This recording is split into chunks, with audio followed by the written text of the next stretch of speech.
Cité Sonatel ye Niamey quartier la belebeleba ye mini ɲɛmasoba palais présidentiel manja ɲɔgɔn na kabini fanga d'Afrique la ni sigida in n'a fɔ Niamey fan tɔw bɛɛ bɛ kurantanya la wagati caman ni ye cakɛda ye Sonatel kɔnɔ kurantigɛba kosɔn olu ye u ka baaraw caman ɲɔngiri kabiru labaran ye u ka ɲɛmɔgɔ dɔ ye an k'a lamɛn.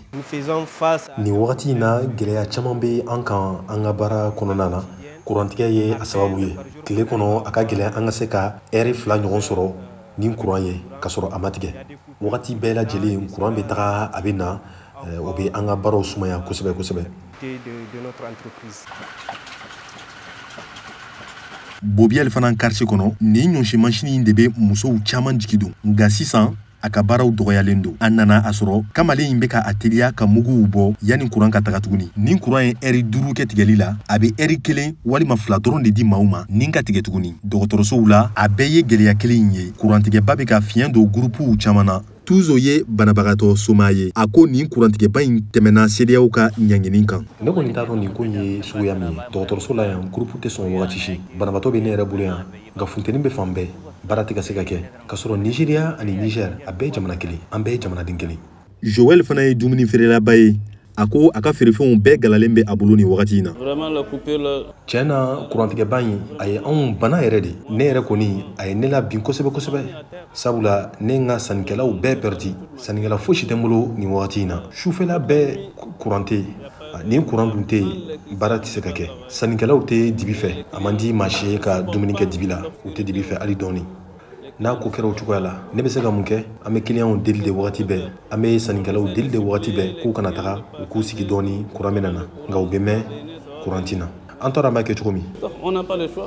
Hali ni fanga dafiri in tɛ kuran tɛ bɔli kɛ Niger kɔrɔlen o de kama jamana marabaga kɔrɔ Isufu Mahamadu ka wagati la a tun ye projet belebele dɔ sigi sen kan k'a tɔgɔ kɛ barrage de Kandaji walasa ko Niger ka a ka yɛrɛma hɔrɔnya ta kuranko fanfɛ Kandaji in bannen kan ka kuran megawati 130 de cari Niger kɔnɔ nka o baara in ni a ye gɛlɛya dɔw sɔrɔ kan ka to senna fo san 2025 Umaru Adam ko hali ni o n'a san 100 kɛ ale bɛ o fisaya ni Nigeria ka jɔnmaya ye nin wagati in na. Walayi Nigeria kɔni y'a ta kɛ ka ban Nigeria tilara ta la a tɔ ye Ala ta ye nin kurantigɛ in tɛ fosi kɛ anw na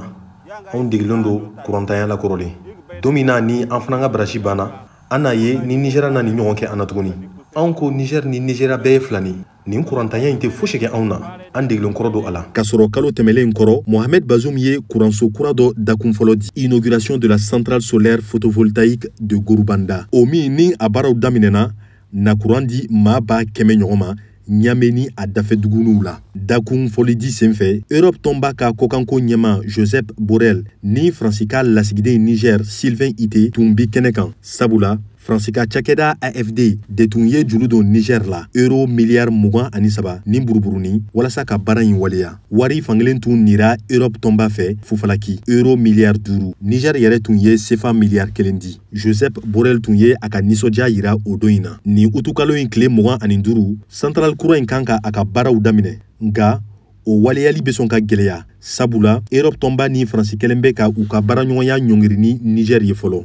o de kosɔn Moutar Djalani ko Niger ni Nigeria marabagaw kan ka faamuyali sɔrɔ nin ko in na. Anw kɔni an b'a ɲini fanga dafirilaw fɛ olu minnu bɛ yan sisan u ka fɛɛrɛ ɲini joona u ni Nigeria cɛ walasa kuran ka se ka na cogo min n'o tɛ anw kɔni nisɔndiyalen don fanga dafiri in na nka min ye kuranko ye u ka bɛnkan sɔrɔ u la joona. Gɛrɛntɛ minnu bɛ Niger kan kurantigɛ ye u la belebele ye kama sɔrɔ kɛmɛ sira la Niger ka kuran sigiɲɔgɔnma 70 bɛɛ de bɛ bɔ Nigeria o de y'a to nin wagati in na jamana fankelen bɛɛ bi dibi la Adamu Ibrahim ko Nigeria ye bɛnkan sɔsɔ min bɛ ani Niger cɛ CEDEAO kama k'o man kan ka kɛ. Nin ko in fura kɔni ne bolo a bɛ Nigeria de bolo sabula bɛnkan de tun bɛ olu ni Niger cɛ kuranko la an ka jamana filaw bɛnna kan de ko kelen ka baraji kɛ a fɛ yen o bɛ kuran di tɔ kelen ma an ka jamanaw ye ɲɔgɔn minɛ n'a fɔ filaninw k'o baara kɛ n'a fɔra ko fanga dafirila Nigeria nana o kuran tigɛ anw na i b'a dɔn ale de ye sariya sɔsɔ n bɛ n yɛrɛ ɲininka mun de la u ye kuran tigɛ anw na fanga dafiriko kama fanga dafiriko in a b'anw de ɲɛsira la a t'olu ɲɛsira la. yani fɛrɛ jɔnjɔn ka sɔrɔ nigɛrikaw ko u bi u ka dusukasi ta ni sabali ye. Mahamoud Kaba Jakite pour VOA Bambara, Niamey au Niger.